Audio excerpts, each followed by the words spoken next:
And do what? Rob it.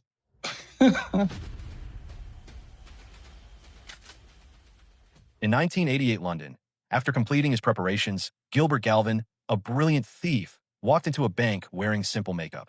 Without raising suspicion, he passed a briefcase to the teller, who immediately filled it with cash. Outside, a police officer received a report of the robbery and sprang into action. However, Gilbert had already changed clothes, crossed the street, and calmly used a nearby phone booth to report the very crime he had committed. After the call, he slipped away to a nearby hotel. While the police scrambled to catch a ghost, he was already gone. This is Bandit. Later, Gilbert freshened up and casually chatted with the same officer about the robbery. Unable to find a taxi, he used some of the stolen money to buy a used car and disappeared from the area. Soon after, Detective Snides arrived on the scene. When the officer saw Gilbert's photo, he realized the man he had just spoken with was the thief. The story then rewinds 4 years earlier. Gilbert stood in court for attempting to forge a check. Instead of a harsh sentence, the judge gave him 18 months. Not long after entering prison, Gilbert successfully escaped. To stay hidden, Gilbert relocated to Ottawa, Canada. With little money, he took a job as an ice cream vendor.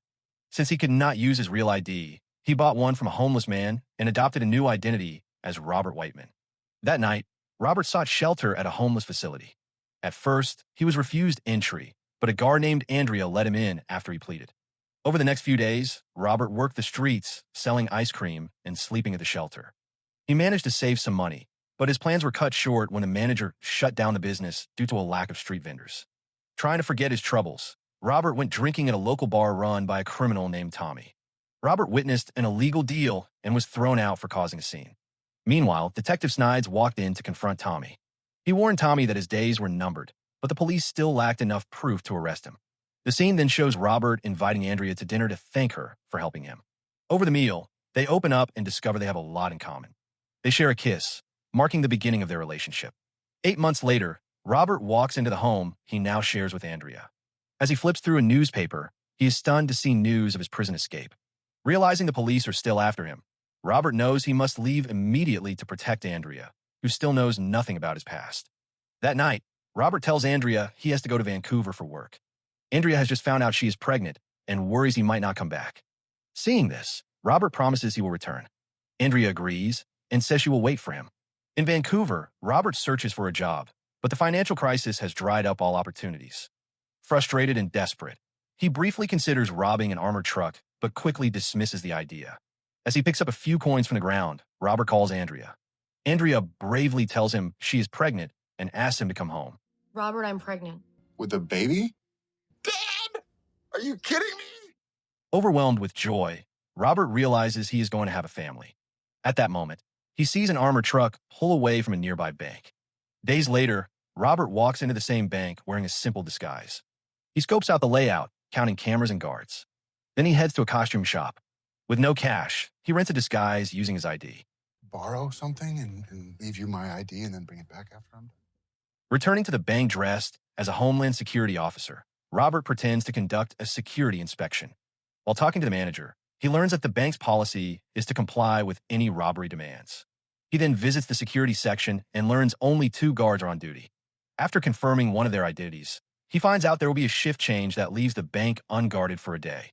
To refine his disguise, Robert even takes acting classes and creates a realistic fake nose. Finally, the day arrives. Robert stands outside the bank in full costume, walks in, and approaches a teller. He shows what looks like a gun hidden under his coat and demands money. The teller, startled, fills his bag. As he turns to leave, his fake nose slips. The teller notices, but it is too late. Robert rushes back to the costume shop and returns the outfit. In the changing room, he hides the money in a suitcase and buys a new suit for the escape. At the airport, he panics when he spots a detector that could expose the hidden cash. Thinking fast, he ducks into a bathroom and stuffs the money into his clothes. But when he returns, security waves him through without checking the suitcase. Back in Ottawa, Robert exits the airport and finds Andrea waiting for him. Meanwhile, Detective Snides arrived at the scene of a robbery committed by Tommy's crew. Detective Ray Hoffman then showed up with a plan to form a special task force to take Tommy down. At first, Snides declined, citing a lack of funding, but Hoffman presented a proposal that changed his mind. Back in Ottawa, Robert and Andrea visited a house they hoped to live in. Andrea was stunned since they could not afford it, but Robert assured her they would not rent, they would buy it. He then lied, claiming he was now a security consultant for his family's company and would be traveling frequently for work. Later, Snides and Hoffman presented their proposal to their superior.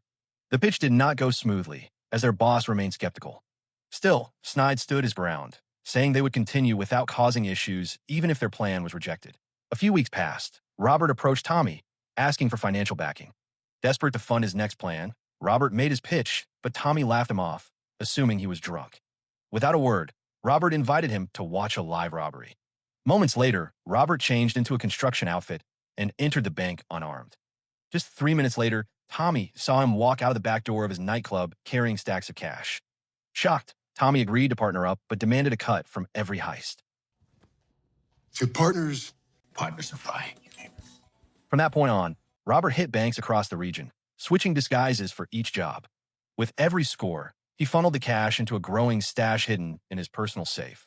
Andrea noticed the new luxury items in their home, but never questioned them. Days later, Robert handed Tommy his share. The arrangement angered Tommy's henchman, Dave, who grabbed his suitcase aggressively. During their tense exchange, Tommy pitched a new idea to rob jewelry instead of cash. Robert hesitated, arguing that money was harder to trace, but Tommy promised a bigger payout in a single hit and handed him a weapon for backup.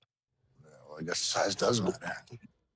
Meanwhile, Detective Hoffman read about another robbery in the paper. Snides entered with news that their proposal had finally been approved. With that green light, they formed their task force and called it Operation Cafe. Soon, the two detectives built their team, and their investigation revealed Tommy's key associates, Dave and Bishop, along with multiple meetings with a man named Robert, always in disguise. They knew he was a key player, but still had no clue who he really was. And I want to know if they got something to do with all these bank jobs going down, because it's no coincidence. Back at home, Andrea confronted Robert after realizing the numbers did not add up. Pressured, Robert confessed that he had been robbing banks. He insisted he only stole money and nothing more. Andrea did not buy it and demanded proof. So you're just robbing the banksters? Yeah. Show me. The next day, Robert took her near a bank to show how he operated. As a guard stepped out, Robert quickly changed clothes and followed him. Inside, he created a smoke diversion in the restroom, triggering a false fire alarm. Firefighters rushed in.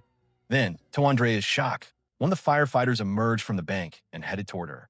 It was Robert in disguise, carrying a bag of stolen cash. Look, I know it's a lot, but hopefully... Back at home, Andrea finally accepted Robert's word, but made him promise to stick to robbing banks and to quit once they had enough. On the other hand, Detectives Snides and Hoffman began to notice that every time they met with Tommy, he was using the same car as Robert.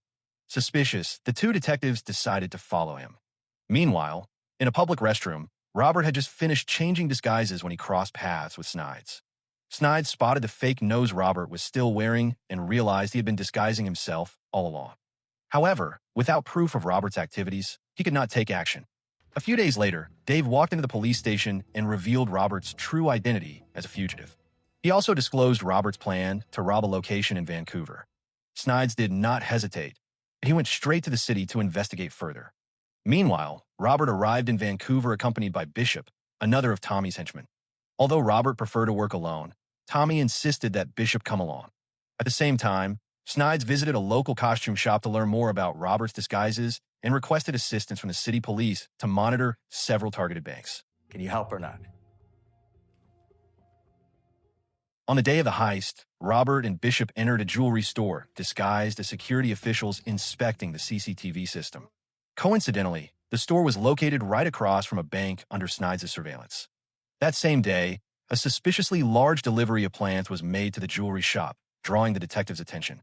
As the robbery unfolded, Robert remained calm, but a guard refused to hand over the jewelry. Bishop pulled a weapon, and Robert tried to divert attention by instructing him to deal with another guard who had just locked the front entrance. Snides approached the store, forcing Robert and Bishop to flee. To delay pursuit, they triggered a smoke diversion using the plants. Snides realized the target had changed and alerted his team as the suspects escaped into the nearby mall. In the rush, Bishop accidentally left his gun behind. Inside the mall, the detectives sounded the alarm to flush them out.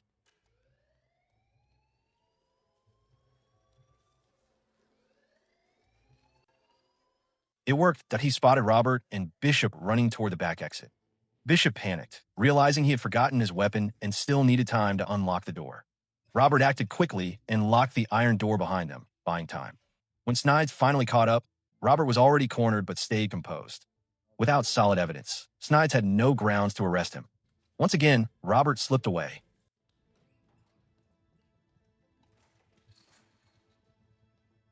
That night, Robert returned home intending to flee with Andrea, only to find her going into labor. With no time to lose, he rushed her to the hospital. After a tense delivery, Robert became a father. At the same time, Snides and Hoffman arrived at Robert's house, but it was already too late. Robert had cleared the place out and vanished. A few days after the birth, Robert and Andrea returned home from the hospital. Determined to protect his new family, Robert made the decision to walk away from his criminal life. 18 months passed. Robert spent his days caring for his child and staying off the radar. Then one afternoon, Tommy paid a visit. The conversation was friendly but cautious. Tommy simply asked how things were going and gave a quiet warning not to depend too heavily on money. The balls of the lion on the way out, kid. Hate to see you get mauled. That night, Robert checked their safe and saw the cash was almost gone. He had a young daughter to care for and no steady income, so he felt the pressure growing. Without telling Andrea, he decided to do one last heist. Meanwhile, Detectives Snides and Hoffman had finally tracked down Robert's address. But when they got there, Robert was already gone. They searched the main airport, but found nothing. Then Snides realized they had overlooked the local airport. Confident now, the detectives knew Robert was executing his escape plan through there. The story circles back to the beginning. Robert had just completed a robbery and was already planning his exit before Snides even arrived in town. But Robert didn't know he had already been identified. All the detectives had to do was wait. At the airport, Robert met Andrea and their daughter, but the reunion was cut short because police surrounded him and made the arrest in front of his family. It's fine.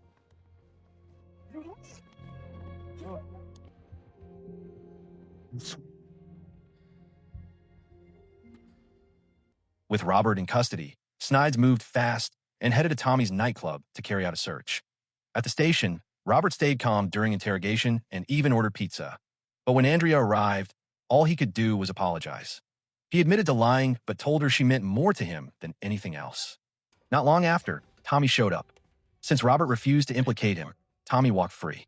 Eventually, Robert stood trial and was sentenced to 20 years in prison.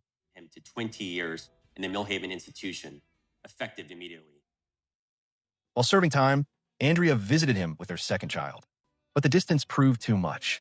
The marriage didn't survive, and Andrea later filed for divorce. On the other side, Snides finally got his closure. He brought Tommy down through another case, ending the mission he had pursued for years. In 2001, the real Robert completed his sentence. In an interview, he said he was no longer rich. The money was gone, and with that, the story came to an end. One with a smile on.